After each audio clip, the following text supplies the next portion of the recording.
तो आज हम कर रहे हैं सकल चौथ वाली की पूजा वाली। सबसे पहले हम लगा लेंगे टीका। किसके? और स्वास्तिक बना लेते हैं हम अपनी प्लेट पे। सकल चौथ का व्रत माताएं अपने बच्चों के लिए करती है और चांद पति के लिए। को व्रत खोलती है।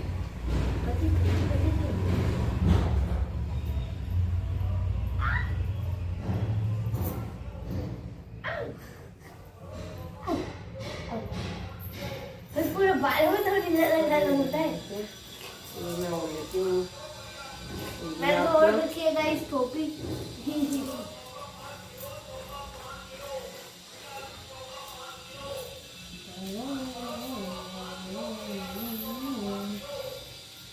तो ये हमने जल का लोटा भरा हुआ है। आज की पूजा करते हैं हम तिलकुट से। तो ये तिलकुट मैंने बना के लाई हूँ। थोड़े से इसमें डाल देते हैं। तिलकुट पता नहीं है गाइस इसका कैसा नाम। तिलकुट। तो अब करते हैं कथा शुरुआत। और कथा की शुरू हम विहान आज हमें कथा सुनाएगा। चलो कौन सी? थोड़े से तिलक हम हाथ में ले लेते हैं। मेरे गाइस हाथ से पार्टी ये का तो मैं नीचे ले रही हूँ। चलो सुनो। एक दिन गणेश जी एक चम्मच में दूध और चावल लेके कह रहे थे कि कोई मेरी खीर बना दो, खीर बना दो।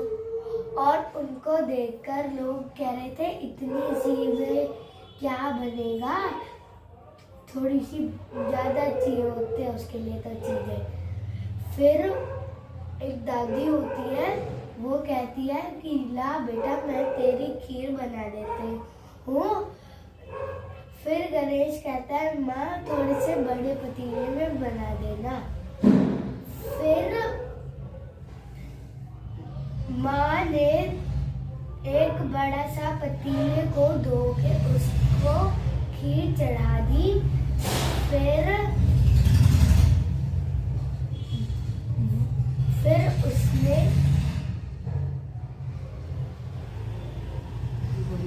जब खीर बन गई तो फिर थोड़ी सी खीर खिल गई थी और वो गणेश आके खा लेते हैं। फिर माँ कहती है आजा बेटा खा ले। फिर गणेश कहता है कि माँ मैंने तो खा लिया, जो नीचे थोड़ा सा गिरा था उसका मैंने भोग लगा लिया। फिर वो रख देता है, ठीक है। फिर सो जाते हैं। फिर गणेश उठ के कहते हैं कि मुझे पोती आई है कि मैं कहाँ करूँ।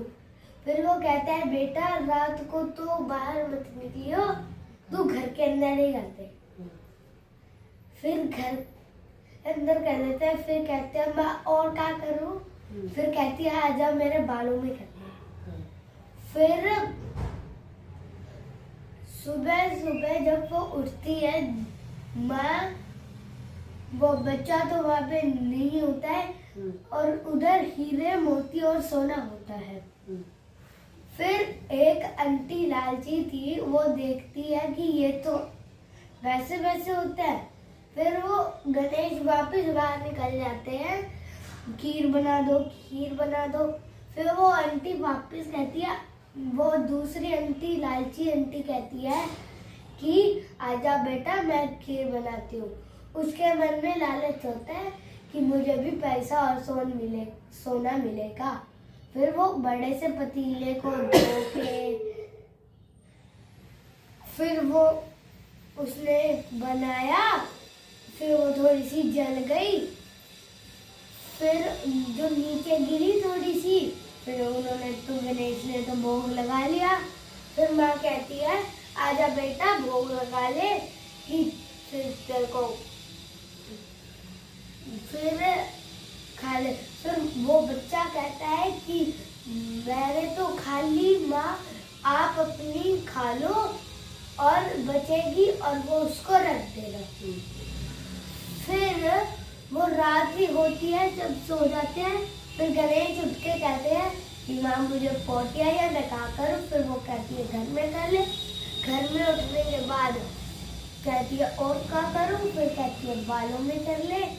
फिर जैसे ही सुबह होती है, गणेश तो वहाँ पे नहीं होते। उसके घर में कीड़े मकोड़े और बहुत सारी ऐसी सी चीजें होती है। तो जैसे पहले वाली गुड़िया को मिला वैसा सबको मिले, जैसे लाल की गुड़िया को मिला वैसा किसी को न मिले। और लालच ना करिए, भूला भरी थोड़ा सी किसकी मतलब और दूसरी कहानी से मेरे को नहीं आती दूसरी।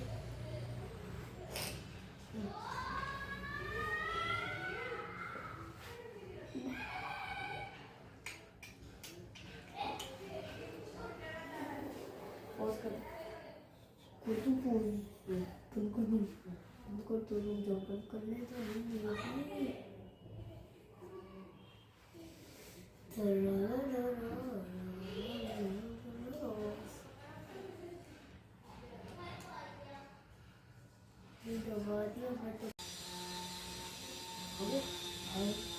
सकट चौथ की कहानी।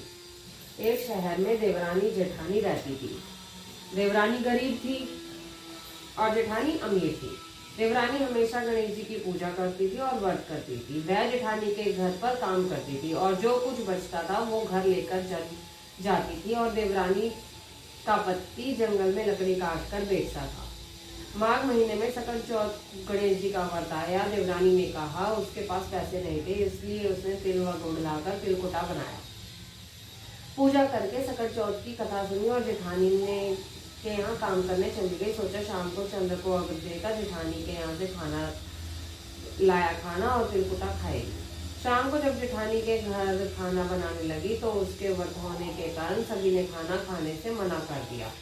अब देवरानी ने जेठानी से बोला, आप मुझे खाना दे दो जिससे मैं घर ले जाऊं। इस पर जेठानी ने मना कर दिया और कहा कि किसी ने भी अभी तक खाना नहीं खाया, तुम्हें कैसे दे दूं? तुम सवेरे ही बचा हुआ ले जाना। देवरानी उदास मन से घर चली गई, पर पति बच्चे सब खाने का इंतजार कर रहे थे। आस लगाए बैठे थे कि आज कुछ पकवान खाने को मिलेगा, लेकिन जब बच्चों को पता चला कि आज तो रोटी भी नहीं मिलेगी तो बच्चे रोने लगे। सब उसका पति भी बहुत क्रोधित हो गया और कहने लगा कि दिन भर काम करने के बाद भी वह 2 रोटियां नहीं ला सकती। वह रोने लगी। गणेश जी को याद करती हुई रोते रोते पानी पीकर सो गई।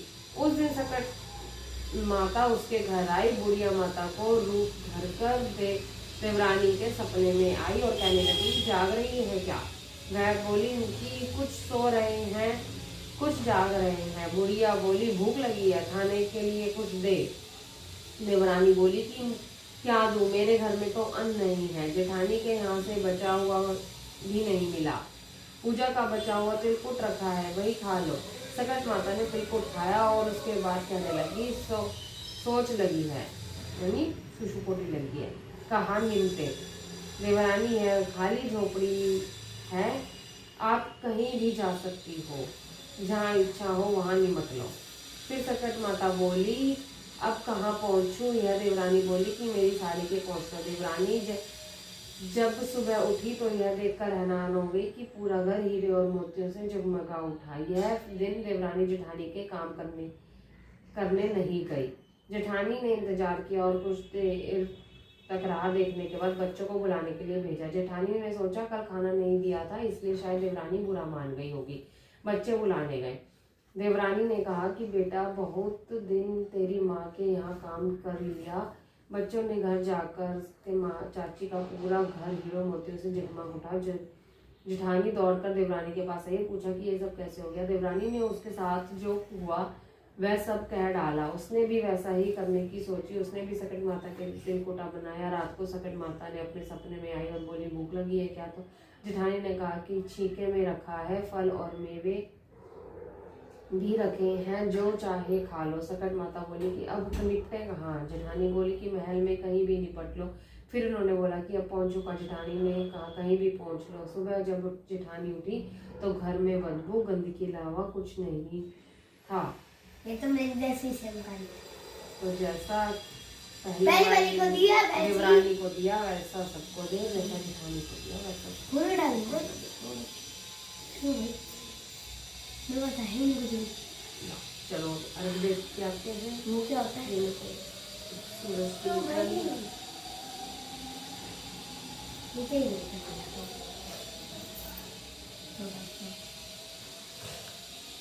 लेकिन कटोरी नहीं है। अच्छा वो हल्के पर तिलकुट कर दो। हम्म। बंद कर दो। हाँ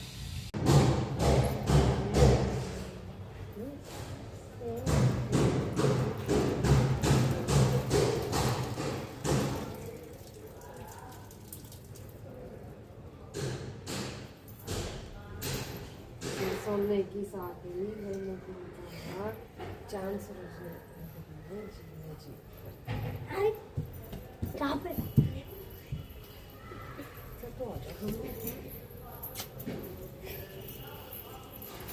आज हम बना रहे हैं तिलकुट, क्योंकि आज है सकट चौथ का व्रत। और ये मैंने रोस्ट कर लिया है तिलकुट को अच्छे से। इसको 5-10 मिनट के लिए रोस्ट कर लेंगे और फिर इसमें ड्राई फ्रूट्स डाल देंगे और फिर मिक्सी में चला देंगे। तो बस यही प्रोसीजर है तिलकुट बनाने का, बहुत ही आसान प्रोसीजर है। और ये सर्दियों में हेल्थ के लिए भी अच्छे रखते हैं, तो इसलिए ही तिलकुट का व्रत सर्दियों में ही आता है। तो आप भी अपने घर में बनाएं और आगे की रेसिपी देखते रहें।